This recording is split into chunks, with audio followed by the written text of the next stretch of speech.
نحمده ونستعينه ونستغفره ونعوذ بالله من شرور أنفسنا ومن سيئات أعمالنا من يهده الله فلا مضل له ومن يضلله فلا هادي له وأشهد أن لا إله إلا الله وحده لا شريك له وأشهد أن محمدا عبده ورسوله أما بعد فإن خير الحديث كتاب الله وخير الهدي هدي محمد صلى الله عليه وسلم وشر الأمور محدثاتها وكل محدثة بدعة وكل بدعة ضلالة وكل ضلالة في النار أما بعد أعوذ بالله من الشيطان الرجيم بسم الله الرحمن الرحيم قاف والقرآن المجيد بل عجبوا أن جاءهم منذر منهم فقال الكافرون هذا شيء عجيب أإذا متنا وكنا ترابا ذلك رجع بعيد قد علمنا ما تنقص الأرض منهم وعندنا كتاب حفيظ بل كذبوا بالحق لما جاءهم فهم في أمر مريج أفلم ينظروا إلى السماء فوقهم كيف بنيناها وزيناها وما لها من فروج والأرض مددناها وألقينا فيها رواسي وأنبتنا فيها من كل زوج بهيج تبصرة وذكرى لكل عبد منيب ونزلنا من السماء ماء مباركا فأنبتنا به جنات وحب الحصيد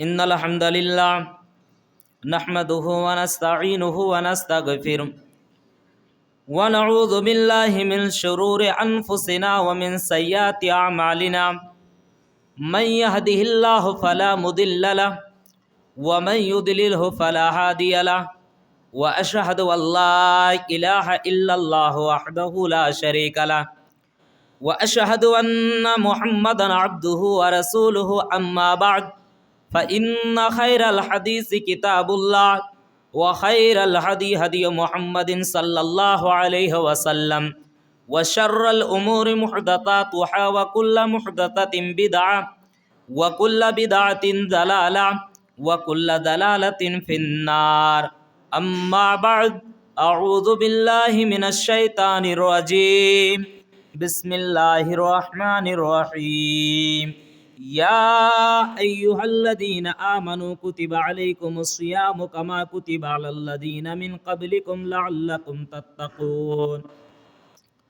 عن أبي هريرة رضي الله عنه أن رسول الله صلى الله عليه وسلم قال إذا دخل رمضان فتحت أبواب الجنة وغلقت أبواب جهنم وسلسلت الشياطين رواہ البخاری مسلم۔ حاضرین جمعہ، علماء کرام، بزرگوں، وقت کے نوجوان ساتھیوں، مستقبل کے ہونہار بچوں، پردہ کی آڑ میں رہنے والی ماں و بہنوں، سب سے پہلے اس اللہ پاک وحدہ لا شریک لہ کی تعریف و توصیف، حمد و ثنا، جس اللہ رب العزت نے ہم تمام کے تمام بنی نوع انسان کو پیدا کیا، بعدہ ہمیں پیدا کرنے کے بعد یوں ہی بیکار بے بس جانوروں کی طرح نہیں چھوڑا، ہماری رشد و ہدایت کی خاطر بے شمار ان گنت نبیوں اور رسولوں کو اس دار فانی کے اندر بھیجتے رہے۔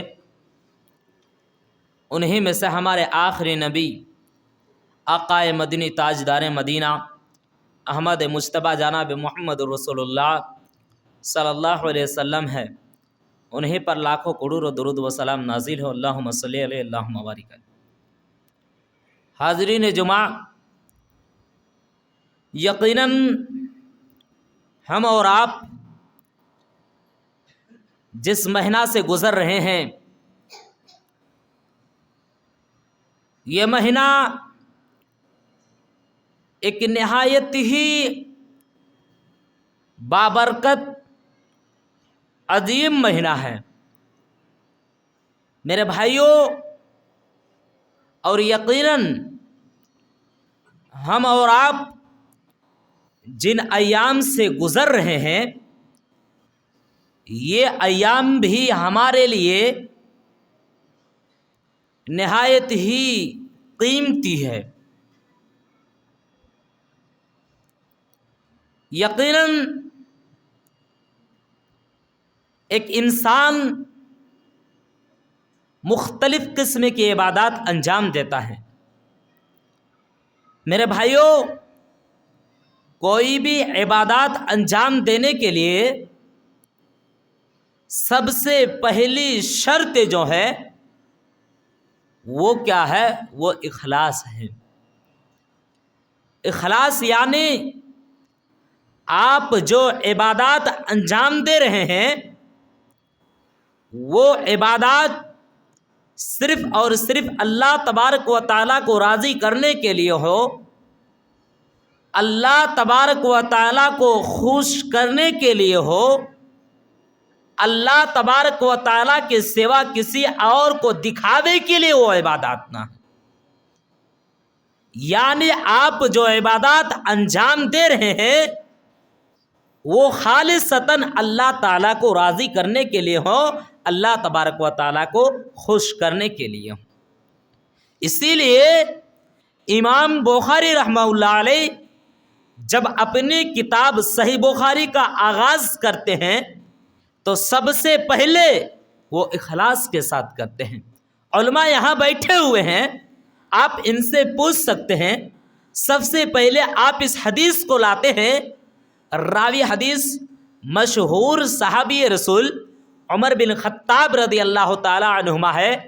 پیارے نبی صلی اللہ علیہ وسلم نے ارشاد فرمایا، انما الاعمال بالنیات۔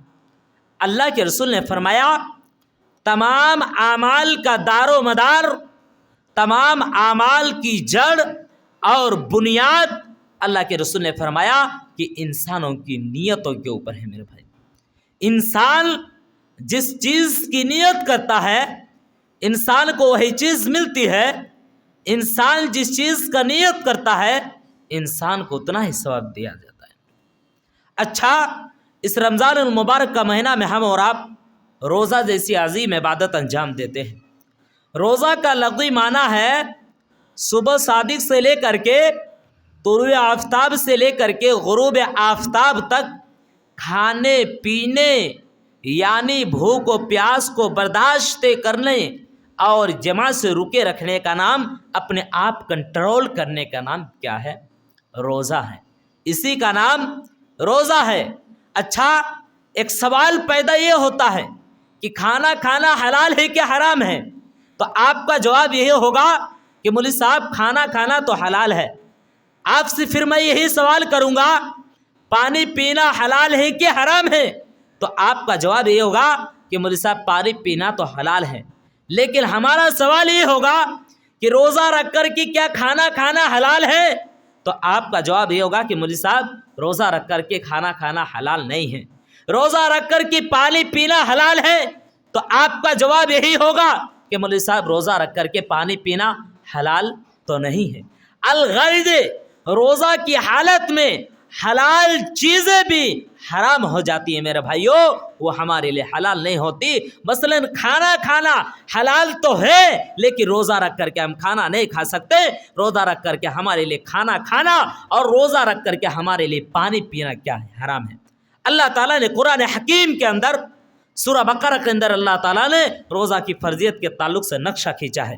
آئیے سب سے پہلے قرآن کریم کی اس آیت کو دیکھتے ہیں، پھر میں آپ کو آگے لے کر کے چلتا ہوں۔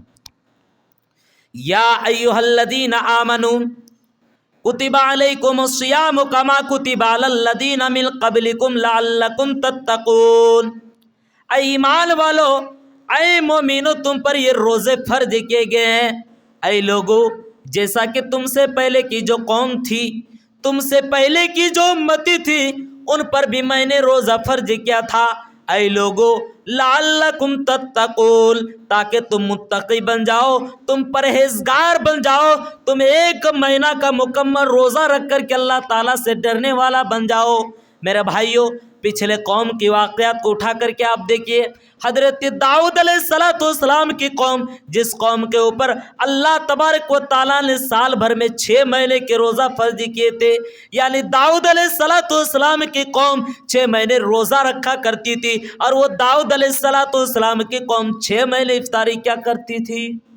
اللہ تعالیٰ نے کہا کہ اے مومنو، ہم نے تم پر یہ روزہ فرض کیا ہے، جیسا کہ تم سے پہلے کی جو قوم تھی، تم سے پہلے کی جو امتی تھی، ہم نے اس پر بھی یہ روزہ فرض کیا تھا، تاکہ تم لعلکم تتقون، تاکہ تم متقی بن جاؤ، اللہ سے ڈرنے والا بن جاؤ، تم پرہیزگار بن جاؤ۔ میرے بھائیوں، ایک بندہ جب روزہ رکھتا ہے تو وہ اللہ تبارک و تعالیٰ سے ڈرتا ہے، اس کے اندر اللہ تعالیٰ کا خوف ہوتا ہے۔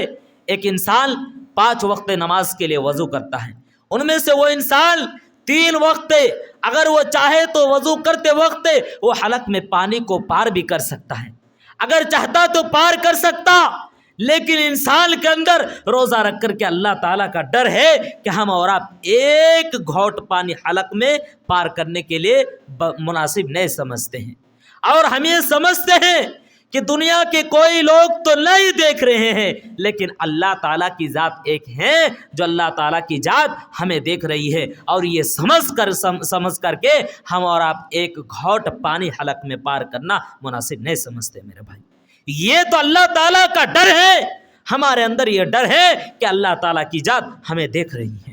دنیا کی کوئی انسان دیکھے نہ دیکھے، اس سے کوئی فرق نہیں پڑتا، لیکن اللہ تعالیٰ ہمیں ضرور دیکھ رہا ہے۔ اچھا، اس مہینہ کی بہت ساری فضیلت ہیں، میں آپ کے سامنے بہت کم وقت میں 2-3 فضیلت کو بیان کر کے میں اپنی باتوں کو ختم کرنے کی کوشش کروں گا۔ آج ہم اور آپ سال بھر کے روزہ رکھتے ہیں، اللہ کے رسول صلی اللہ علیہ وسلم ارشاد فرماتے ہیں، من صام رمضان ایمانا واحتسابا غفر له ما تقدم من ذنبه۔ اے لوگو، جس نے ثواب کی نیت سے پورے رمضان کا روزہ رکھا، مکمل روزہ رکھا، بھوک و پیاس کو برداشت کیا، تو نبی اکرم صلی اللہ علیہ وسلم فرماتے ہیں ما تقدم من ذنبہ، اللہ تعالیٰ ان کے سابقہ گناہوں کو، اللہ تبارک و تعالیٰ ان کے پچھلے گناہوں کو اللہ تبارک و تعالیٰ معاف کر دیتا ہے۔ میرے بھائیوں، اس مہینہ کی بہت ساری فضیلت ہے۔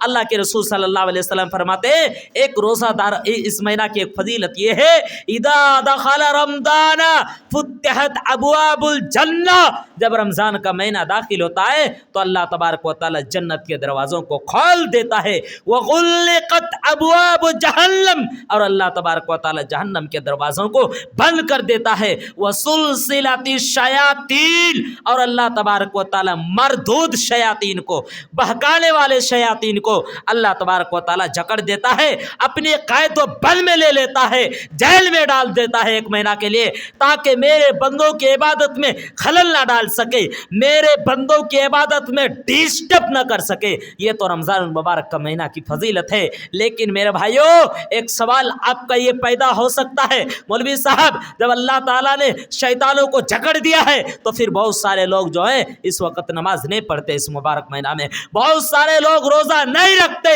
بہت سارے لوگ 5 وقت کی نماز تک پڑھنے کے لیے نہیں آتے۔ میرے بھائیوں، آپ کو بتا دوں، ہر جگہ شیطان نئے انسان کو بہکاتا ہے، بسا اوقات انسان خود شیطان کا باپ بن جاتا ہے، اور بسا اوقات انسان خود شیطان بن جاتا ہے۔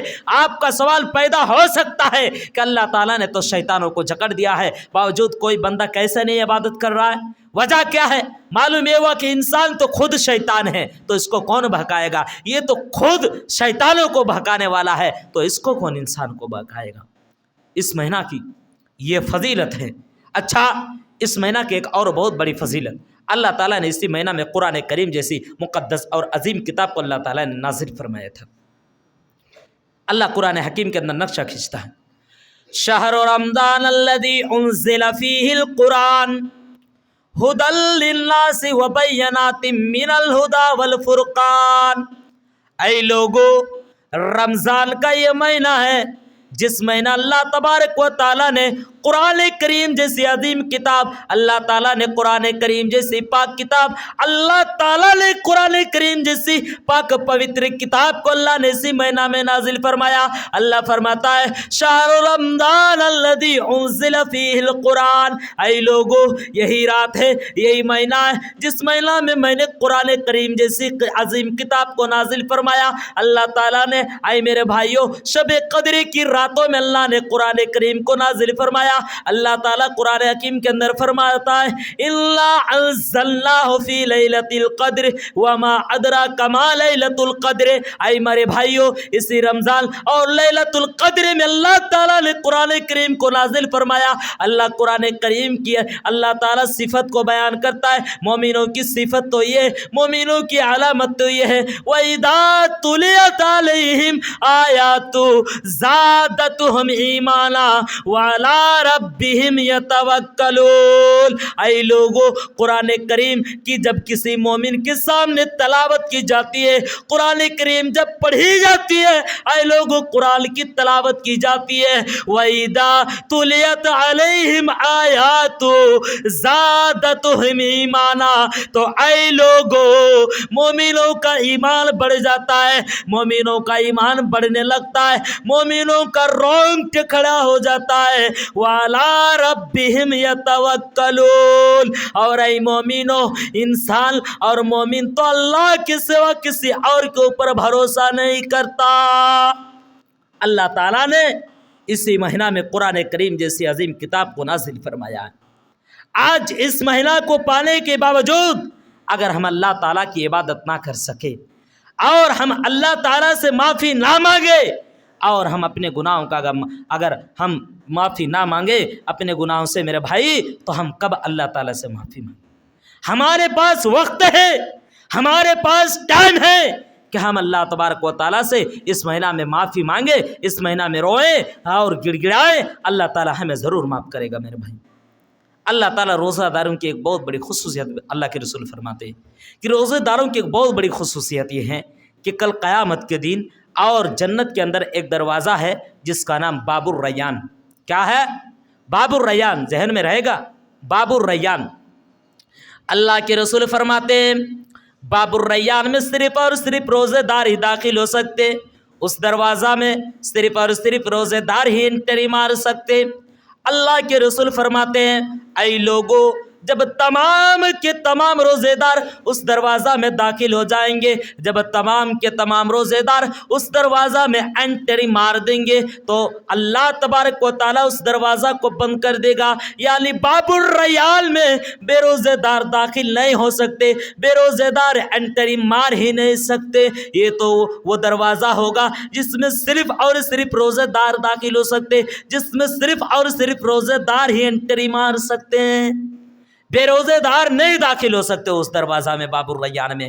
میرے بھائیوں، اس لیے ہمارے پاس وقت ہے کہ اس مبارک مہینہ میں، اس عظیم مہینہ میں ہم اللہ تعالیٰ کی عبادت کریں، روئیں، گڑ گڑائیں، اللہ تعالیٰ سے معافی مانگیں، تہجد کی نماز پڑھیں۔ شب قدر کی راتوں میں، طاق راتوں میں اللہ کے رسول صلی اللہ علیہ وسلم جاگا کرتے تھے۔ حضرت عائشہ بیان کرتی ہے اللہ کے رسول صلی اللہ علیہ وسلم طاق راتوں میں جاگا کرتے تھے، اور اللہ کے رسول صلی اللہ علیہ وسلم اپنے گھر والوں کو بھی جگاتے تھے، بیوی بچوں کو بھی طاق راتوں میں جگاتے تھے، یعنی اللہ کے رسول صلی اللہ علیہ وسلم شب قدر کی راتوں میں جاگتے تھے، بیوی بچوں کو بھی جگاتے تھے اور لوگوں کو بھی جگنے کی ترغیب دیتے تھے۔ اے میرے بھائیوں، ہمارے پاس وقت ہے، شب قدر کی راتوں میں ہم جاگے، اللہ تعالیٰ سے معافی مانگے، روئیں، گڑ گڑائیں، اے اللہ، اے پاک پروردگار عالم، تیرا گناہگار بندہ ہوں۔ اللہ کے رسول فرماتے ہیں من قام لیلۃ القدر القدر ایمانا واحتسابا غفر لہ ما تقدم من ذنبہ۔ اے لوگو، جس نے طاق راتوں میں جاگا، جو شخص شب قدر کی راتوں میں جاگا اور جاگ کر کے اللہ تعالیٰ کی عبادت کیا، اللہ کے رسول فرماتے ہیں ما تقدم من ذنبہ، اللہ تعالیٰ ان کے سابقہ گناہوں کو معاف کر دیتا ہے، اللہ تعالیٰ ان کے سابقہ گناہوں کو بخش دیتا ہے۔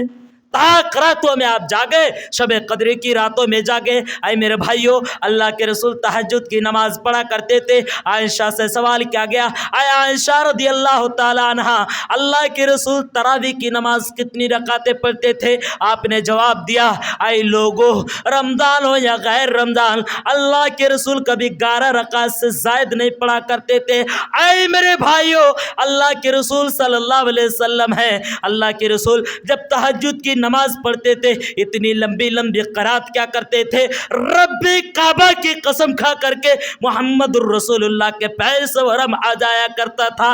جب عائشہ دیکھتی تھی کہتی تھی، اے میرے شوہر، اے میرے سرتاج، اے میرے شوہر، اللہ تعالیٰ نے آپ کے اگلے پچھلے گناہوں کو معاف کر دیا ہے۔ اے میرے شوہر، آپ تہجد کی نماز پڑھتے اتنی لمبی لمبی قراتیں کرتے، آپ کے پیر سے ورم آ جایا کرتا ہے۔ اے اللہ کے رسول کیوں؟ اللہ کے رسول جواب دیتے تھے، افلا اکون عبدا شکورا۔ اے عائشہ، میں لمبی لمبی قرات کر کے، اے عائشہ، میں راتوں رات جاگ کر کے اللہ تعالیٰ کی عبادت کر کے اللہ کا شکر گزار نہ بن جاؤ؟ او میری ماں اور بہنیں، شب قدر کی راتیں ہیں، طاق راتیں سامنے ہیں۔ او میری ماں اور بہنوں، طاق راتوں میں آپ جاگے، روئے، گڑ گڑائے، اللہ تعالیٰ سے معافی مانگے۔ اے میرے نوجوانوں، آپ کو ایک پیغام دے کر کے جاؤں گا، سال بھر ہم اور آپ گناہ کا کام کرتے ہیں۔ اے نوجوانوں، ہمارے پاس وقت ہے، ہم شب قدروں میں جاگے، اللہ سے معافی مانگے، اللہ سے روئے، گڑ گڑائے، توبہ و استغفار کرے۔ اے نوجوانوں، اللہ کے رسول اتنی لمبی لمبی قراتیں کیا کرتے تھے؟ اللہ کے رسول صلی اللہ علیہ وسلم شب قدر کی راتوں میں جاگتے تھے۔ میری ماں اور بہنیں، آپ بھی شب قدر کی راتوں میں جاگے، آپ بھی عبادت میں شریک ہوں، آپ بھی قرآن کی تلاوت کیا کریں۔ میرے بھائیوں، اس سے مسلمانوں کی، اس سے اور کیا ہو سکتی ہے؟ مسلمانوں کی دولت، اسی مہینہ میں اللہ نے قرآن کریم جیسی کتاب کو نازل فرمایا۔ شب قدروں میں آپ جاگے۔ آج ہم اور آپ شب قدر میں تو جاگتے ہیں، لیکن بسا اوقات آپ کو کڑوی لگے گا، آپ کو بہت برا لگے گا، آپ کو خراب لگے گا کہ مولوی صاحب کہاں سے آئے تھے، ہمیں ایسی باتیں کر کر نکل گئے مولوی صاحب۔ میرے بھائیوں، آج ہم اور آپ شب قدر کی راتوں میں تو جاگتے ہیں، لیکن نام کا جاگتے ہیں۔ شب قدر کی راتوں میں جاگنے کا مطلب یہ نہیں کہ آدمی کھیر پکائے، حلوہ بنائے، آدمی گوشت پکائے، آدمی پوری بنائے، ایک دوسرے کو دعوت دے، چائے بنائے، پلائے، حلوہ کھلائے، آئیے حلوہ کھا لیجئے، آئیے پلاؤ کھا لیجئے، بریانی کھا لیجئے، اور ہم کہتے ہیں کہ ہم شب قدر میں جاگ رہے ہیں۔ شب قدر میں جاگنے کا مطلب یہ نہیں ہے، جاگنے کا مطلب یہ ہے کہ آپ راتوں رات جاگ کر کے قرآن حکیم کی تلاوت کریں، قرآن کریم کی تلاوت کریں، آپ راتوں رات جاگ کر کے آپ اللہ تعالیٰ کی عبادت کیا کریں، آپ راتوں رات جاگ کر کے تہجد کی نماز پڑھیں، نفل نماز پڑھیں، سنت نماز پڑھیں، ذکر و اذکار کریں۔ شب قدر میں جاگنے کا مطلب یہ نہیں کہ آپ حلوہ پکائیں، پوری بنائیں، کھیر بنائیں، پلاؤ بنائیں، ایک دوسرے کو دعوت دے کھلائیں۔ ہمارے نوجوان جماعت و جماعت گھومیں، سڑک کا چکر لگائیں، ہمارے نوجوان دکانوں میں، مکانوں میں سگریٹ بیڑی گٹکا کھائیں اور شب قدر منا رہے ہیں۔ میرے بھائیوں، یہ رسم و رواج ہیں۔ شب قدر میں جاگنے کا مطلب یہ ہرگز نہیں ہے۔ اسی لیے ان راتوں میں ہم جاگے، اللہ تعالیٰ کی عبادت کریں۔ ہم گناہگار ہیں، خطا کار ہیں۔ اللہ کے رسول صلی اللہ علیہ وسلم فرماتے ہیں کہ آدم علیہ الصلوۃ والتسلیم کے اولاد کل بنی آدم خطاؤن وخیر الخطائین التوابون، آدم کے تمام اولاد گناہگار ہیں، خطا کار ہیں، اور ان گناہگاروں میں، خطا کاروں میں سب سے بہتر خطا کار گناہگار وہ ہے جو توبہ کرنے کے بعد وہ آدمی توبہ کر لیتا ہے، وہ آدمی اپنے آپ کو خراب محسوس کرتا ہے، اور وہ آدمی کیا کرتا ہے؟ اپنے آپ کو توبہ کرتا ہے، اللہ تعالیٰ سے معافی مانگتا ہے، وہ آدمی سب سے بہتر ہے۔ اللہ تعالیٰ قرآن حکیم کے اندر فرماتا ہے، یا ایھا الذین آمنوا توبوا الی اللہ توبۃ نصوحا، ایمان والو، جب تم توبہ کرو تو اللہ تبارک و تعالیٰ سے سچی توبہ کرو، سچی دلی کے ساتھ توبہ کرو۔ ایک آدمی توبہ کرتا ہے، پھر وہی گناہ کرتا ہے، پھر توبہ کرتا ہے، پھر وہی گناہ کرتا ہے۔ توبہ کا مطلب یہ نہیں ہے، توبہ کا صاف اور شارٹ معنی یہ ہے کہ جو برائی آپ کر رہے تھے، جو گناہ کا کام آپ کر رہے تھے، آپ نے توبہ کیا اور زندگی میں کبھی اس گناہ کو کام کو کیا ہی نہیں، آپ نے مطلقاً چھوڑ دیا۔ توبہ کا مطلب یہ ہے میرے بھائی۔ آج اس مہینہ میں ہمارے پاس ٹائم ہے، وقت ہے کہ توبہ استغفار کریں۔ آپ کو معلوم ہوگا آج ہم اور آپ روزانہ دن بہ دن گناہ پہ گناہ کرتے چلے جاتے ہیں۔ اے میرے بھائیوں، لیکن ہم اور آپ توبہ استغفار نہیں کرتے۔ اے میری ماں اور بہنوں، ہم اور آپ توبہ استغفار نہیں کرتے۔ آپ کو معلوم ہوگا جب اللہ تعالیٰ نے آدم علیہ السلام کی تخلیق کی، اللہ تعالیٰ نے آدم علیہ السلام کو پیدا کیا، اللہ تعالیٰ نے کہا کہ اے آدم اور حوا، پورا جنت کے اندر کھاؤ پیو عیش و عشرت کرو، وَلَا تَقْرَبَا هَٰذِهِ الشَّجَرَةَ، لیکن ایک درخت ہے، اس درخت کے قریب نہ جانا ورنہ ظالموں میں سے ہو جاؤ گے۔ میرے بھائیوں، شیطان آیا، شیطان نے بہکانا شروع کر دیا اور اس درخت کا پھل کھلایا جس سے اللہ تعالیٰ نے روکا تھا، اللہ تعالیٰ نے منع کیا تھا۔ آدم علیہ السلام کو اللہ تعالیٰ نے جنت سے نکال دیا۔ اس وقت آدم علیہ السلام نے ایک دعا کی تھی، وہ دعا یہ ہے، آپ بھی یاد کر کے جائیں، ربنا ظلمنا انفسنا وان لم تغفر لنا وترحمنا لنکونن من الخاسرین۔ آدم نے دعا کی، اے اللہ میں گناہ گار ہوں، اے اللہ میں نے اپنے آپ ظلم کیا ہے، اے اللہ اگر آج تو نے معاف نہیں کیا تو میں ظالموں میں سے ہو جاؤں گا۔ اللہ تعالیٰ نے آدم علیہ السلام کو معاف کر دیا۔ آج ہم ایک آدمی شکایت کرتے ہیں، مولوی صاحب بہت دعا کرتے ہیں، شب قدروں کی راتوں میں جاگتے ہیں، دعا کرتے ہیں، مولوی صاحب اللہ سے مانگتے ہیں، لیکن کہاں دعا قبول ہو رہی ہے؟ کہاں سے ہماری دعا قبول ہوگی؟ کہاں سے ہماری دعا قبول ہوگی؟ ہمارا کھانا حرام، ہمارا پینا حرام، ہمارا لباس حرام، ہمارا پورا جسم حرام میرے بھائی، ہمارے بچوں کی پرورش حرام، ہماری دعا کہاں سے قبول ہوگی؟ میرے بھائیوں، یہ ایک وقت تھا جس وقت کے لوگ اس زبان سے رات و دن قرآن کریم کی تلاوت کیا کرتے تھے، قرآن کریم پڑھا کرتے تھے۔ آج اس جدید دور کے ہمارے بچوں کی اسی زبان سے، ہمارے نوجوانوں کی زبان سے گانے کی آواز آ رہی ہے۔ قرآن کی آواز تو بجائے، قرآن کی آواز تو دور کی بات، ہمارے نوجوان کی زبان سے، ہمارے بچوں کی زبان سے، ہماری بیٹیوں کی زبان سے گانے کی آواز آ رہی ہے۔ ہماری دعا کہاں سے قبول ہوگی؟ مولوی صاحب سے شکایت کرنے کے لیے بیٹھ گئے۔ میرے بھائیوں، آپ کو معلوم ہوگا اللہ کے رسول کی زندگی اٹھا کر کے دیکھیں، تاریخوں کی کتابوں کو مطالعہ کیجئے۔ اللہ کے رسول بدر کے مقام پر پہنچے۔